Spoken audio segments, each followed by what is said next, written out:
বামফ্রন্টকে vote দেওয়া মানে কিন্তু ঘুর পথে তৃণমূলকে ভোট দেওয়া।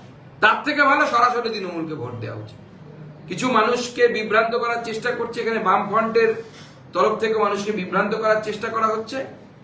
আমি মানুষকে সাবধান করতে চাই যে বামফ্রন্টকে ভোট দেওয়া মানে কিন্তু ঘুর পথে তৃণমূলকে ভোট দেওয়া। তার থেকে ভালো সরাসরি তৃণমূলকে ভোট দেওয়া উচিত। বামফ্রন্টকে ভোট দিলে পরে সেই ভোট তৃণমূলের সুবিধা পাইয়ে দেবে। এবং এরা সব হচ্ছে ইন্ডি জোটের, ইন্ডি গঠবন্ধনের লোক। এখনো ছবি আছে, সেই বিখ্যাত ইন্ডি গঠবন্ধনের ছবি। মল্লিকা অর্জুন খড়গে বসে মাঝখানে, রাহুল গান্ধী বসে মাঝখানে, তার ডান পাশে সিপিএম এর নেতা, বাঁ পাশে মমতা বন্দ্যোপাধ্যায়। সেই ছবি এখনো জলজল করছে। অতএব এদের বিশ্বাস করবেন না, এদের কাজ হচ্ছে ভোট কাটুয়া।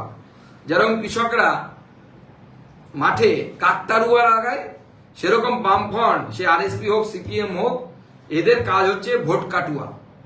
ভোট কেটে এরা তৃণমূলকে জেতাতে লাগে। এরা হচ্ছে তৃণমূলের বি টিম। এবং এদের জন্যই গত লোকসভা নির্বাচনে ভারতীয় জনতা পার্টি বেশ কিছু সিট হারিয়েছে এবং তৃণমূল কংগ্রেস সেই সিটে জিতেছে।